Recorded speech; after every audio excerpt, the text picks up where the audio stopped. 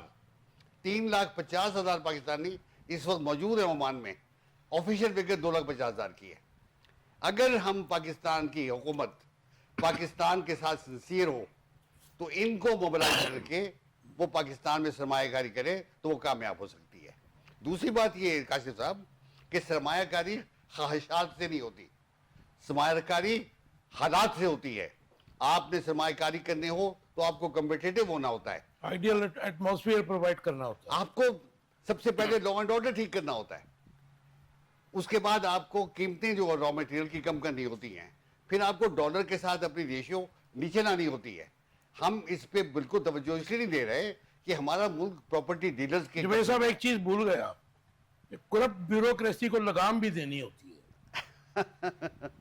Corruption تو وہ المیہ ہے جس کا قائد اعظم محمد علی جناح نے 11 ستمبر کی تاریخ میں جو تاریخ انہوں نے تقریر کی تھی اس میں انہوں نے کہا تھا کہ کرپشن ایسی لعنت ہے جس کا مقابلہ ہمیں آہنی ہاتھوں سے کرنا پڑے گا. اچھا مجھے یہ بتائیے گا کہ یہ جو $2 ارب ہے اس میں اتنا بڑا پاکستان ہے, 25 کروڑ کی آبادی ہے, آلریڈی ہم 26ویں دفعہ گئے ہیں, 26 ٹائم ہم IMF کے پاس گئے ہیں, ٹھیک ہے جی. 125% ہماری جو آبادی ہے غربت کی وہی غلط خبر ہے. پاکستان کی آبادی میں آپ حیران ہوں گے, This is the official data of government. Official data بھی دیکھیے. اسٹیٹسٹکس کیا ہوتی ہے؟ اسٹیٹسٹکس ایک مداری کا کھیل ہوتا ہے. وہ کہتے ہیں کہ اس وقت جو مہنگائی ہے وہ 0.02% ہے. کس سے؟ کل سے. وہ شرح مہنگائی, وہ شرح مہنگائی کل کے مقابلے میں آج اس پہ میں نے 10 پروگرام کیے جی کہ عوام کو بیوقوف بنایا جاتا ہے. مہنگائی کم نہیں ہوئی. وہ شرح جو آپ ریشو بتا رہے ہیں کہ لاسٹ منتھ میں 120 روپے کی چینی تھی, اب 22 ہوئی ہے, تو کم ہو گئی, شرح کم ہو گئی, مہنگائی کم نہیں ہوئی. کاشف صاحب میں بنیادی طور پہ شماریات کا طالب علم رہا. میں نے شماریات کا کام یہ ہوتا ہے کہ آپ لوگوں کو وہ فگرز بتاتے ہیں, گورکھ دندے میں ایسے پھنساتے ہیں کہ عام آدمی اس کو سمجھ ہی نہیں سکتا. ہمارے جو نائب وزیر اعظم ہیں وہ تو اس کام کے ماسٹر ہیں, ان کو تو IMF نے بھی کہا تھا, انہوں نے اس معاملے میں PhD کی ہوئی ہے. فوجری IMF نے بھی ان کے اوپر الزام لگایا تھا کہ آپ رائٹ. میں آپ کی طرف آتا ہوں, مجھے آپ سے ایک 2-3 باتیں اور پوچھنی ہے IMF کے چنگل سے نکلنے کے بارے میں. جی رافع, کیسے دیکھتے ہیں $2 ارب کی قسط ہے یہ, اور اس کے اوپر جو ہے خوشی کے شادیانے بجائے جا رہے ہیں. As a young journalist how do you see it کہ ہم قرضے لے رہے ہیں اور اتنا بڑا پاکستان ہے, نیچرل ہمارے پہ اللہ تعالیٰ کی بلیسنگ ہے, اتنا کچھ ہے, ایون دین ہماری جو اکانومی آپ ادھر کھڑی ہے کہ ہم $2 ارب کی قسط کے اوپر خوش ہو رہے ہیں. آپ کا ٹیک. دیکھیں جی, قرضہ جو ہے وہ کسی بھی قوم کے لیے, چاہے وہ پاکستان ہے یا کوئی دوسری اقوام ہے, ایک امتحان ہے. اور جیسے کہ ابھی فرمایا کہ قرضہ ایک اگر اس کی سود اور سب چیزیں دیکھی جائیں تو ایک واقعی ایک پریشان کن بات ہے. لیکن اگر آپ نے خود دینی ہو, ہمیں اصل میں چیز خوش ہونے کی بجائے بالکل ٹھیک ہے کہ ہمیں پریشانی کا وقت بھی ہے, اور ہمیں سامنے چاہیے کہ ہمارے لیے نا آپ کے دیکھیں نا, ہم نے کیونکہ یہ ہم سے ہی جانا ہے. قرضہ اگر چڑھ رہا ہے تو ہم ایک پاکستانی پہ چڑھ رہا ہے, آپ پہ چڑھ رہا ہے, میرے پہ چڑھ رہا ہے, اور ہم نے اس کا ازالہ کیسے کرنا ہے؟ ٹیکسوں کی مد میں کرنا ہے, اور دیگر جو ہمارے اوپر دیگر کبھی بل میں, کبھی ٹی وی کے صورت میں, یا وٹس ایور جو ہمارے ٹیکسز ہیں اس میں آتا ہے. تو آیا یہ ٹیکس جو خاص طور پہ یہ جو $2 ارب ہیں, اگر اس کی بات کی جائے تو کیا ہم اس کی یوٹیلائزیشن ہم کس طرح کر رہے ہیں, یہ بیسکلی مین میٹر ہے. آپ دیکھیں 1990s تک انڈیا بھی ہم سے, انڈیا کی economy was not very much good اگر ہمارے کمپیریزن میں اس کو دیکھا جاتا تھا, لیکن اگر آج دیکھیں تو انڈیا کہاں کھڑا ہے اور ہم کدھر کھڑے ہیں. تو جسٹ بیکاز آف کہ پالیسیز اور اگر سنسیئرنیس جو ہے وہ کنٹری کے ساتھ وہ کتنی ہے, یہ بہت زیادہ میٹر کرتی ہے. تو مجھے لگتا ہے کہ ہمیں چاہیے کہ آیا ہم اپنے ملک کو یا تو ہم جرمنی کی طرح بنا سکتے ہیں جو ایک وقت میں پاکستان کا بھی مقروض تھا, یا ہم اپنے ملک کو زمبابوے بھی بنا سکتے ہیں جس میں انفلیشن ریٹ 500% پلس بھی جا چکا تھا. So it's all depends on اس کہ ہم اس کو کیسے لے کے چلتے ہیں, اور آیا اس خوشی کو ہم مستقل بنیادوں پر. نہیں, $2 ارب کے ساتھ یہ خوشی ایز اے پرائم منسٹر, کیونکہ آپ کو پتہ ہے کہ ہماری جو معیشت کے چیلنجز ہیں وہ بہت زیادہ ہیں, اور ہماری عوام جو ہے اس وقت جو ہے بڑی پریشان ہے. اور اس کے بعد بائی فورس جو ریونیو کلیکشن کا سسٹم یہ صوبائی حکومت نے اور مرکزی حکومت نے شروع کیا ہے, اس سے میں نے لوگوں کو روتے دیکھا ہے, اپنی دکانیں بند کرتے دیکھا ہے, ریڑیاں بند کرتے دیکھا ہے. تو یہ سسٹم کیسے چل سکتا ہے مجھے بتائیے. دیکھیں جی, کڑوا گھونٹ اگر پیچھے بات کی جائے, جو پچھلی گورنمنٹ تھی ہمارے جب 2018 کے بعد, تو آپ یاد ہوگا کہ عمران خان صاحب نے کہا تھا کہ ہمیں ایک کڑوا گھونٹ بھرنا پڑے گا, چاہے وہ ابھی بھریں یا بعد میں بھریں. میں آپ کے پاس دوبارہ آتا ہوں. مجھے جوائن کیا ہے صفدر حسن یوسف زئی نے پشاور سے. صفدر بھائی, کین یو ہیئر می؟ آپ کو آواز آ رہی ہے میری؟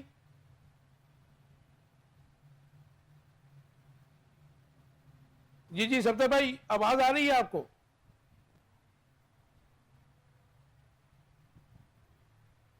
چلیں آپ کیری کریں, صفدر بھائی آ جائیں گے.